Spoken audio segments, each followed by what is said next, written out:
Welcome to ஸ்டடிபிட் channel. நான் உங்களோட கொஷிகா. ரொம்ப நாளைக்கு முன்னாடி ஆதின்னு ஒரு பையன் இருந்தானா. அவன் விடுமுறை நாள்ல உங்க தாத்தா ஊருக்கு போனானா. தாத்தா ஊருக்கு பக்கத்துல ஒரு பெரிய காடு இருந்துச்சான். காட்டுல ஒரு இடம் இருந்துச்சான். அந்த இடத்துல தாத்தா ஆதிய டெய்லி கூட்டிட்டு போய் பிக்னிக் போவாராம். அந்த இடத்துக்கு பக்கத்துலயே ஒரு பெரிய மரம் இருக்குமா. அந்த மரத்துல ஒரு மர வீடும் இருக்குமா. தாத்தா ஆதியும் டெய்லியும் அந்த இடத்துக்கு போகும்போது ஆதி அந்த மர வீட்டில் விளையாடணும்னு ஆசைப்பட்டான். டெய்லியும் அதே மாதிரி விளையாடினான். அன்னைக்கு ஆதியை காணோம். ஏன்னா அந்த ஆதி பையன் ஊருக்கு போயிட்டான். விடுமுறை நாள் முடிஞ்சிச்சு.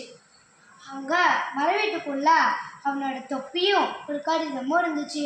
மர வீடு அதை பார்த்துட்டு அந்த கடிதத்தை எடுத்து படிச்சுது.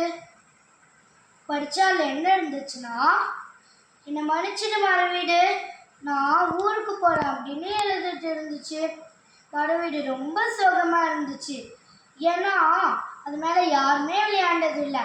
ஆனா ஆதி விளையாண்டால அது ரொம்ப சோகமா இருந்துச்சு. அவனோட புல்லாவை பார்த்துட்டு அவன்கிட்ட கொடுக்கறதுக்காக அவனோட ஊருக்கு மர வீடு ஓடி போச்சு. ஆதி பந்தை வச்சு விளையாட்டு இருந்தான். ஆதி மரவீடை பார்த்துட்டான். சந்தோஷமா துள்ளி குதிச்சு, மரவீடே நீ வந்துட்டியா அப்படின்னு சொன்னான். நான் வந்துட்டேன் தான் உனக்கு உள்ள அப்படின்னு சொல்லி கொடுத்தான்.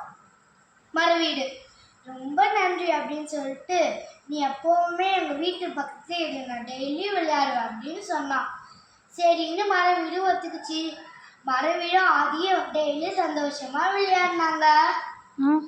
நன்றி. எனக்கு ஒரு டவுட்டு சொல்லுங்க. மர வீடு எப்படி நடக்கும்? அது கதையில வந்தது. ஓஹோ, கதையில எல்லாமே நடக்குமா? நன்றி. மீண்டும் ஒரு செய்தியுடன் உங்களை சந்திக்கிறேன்.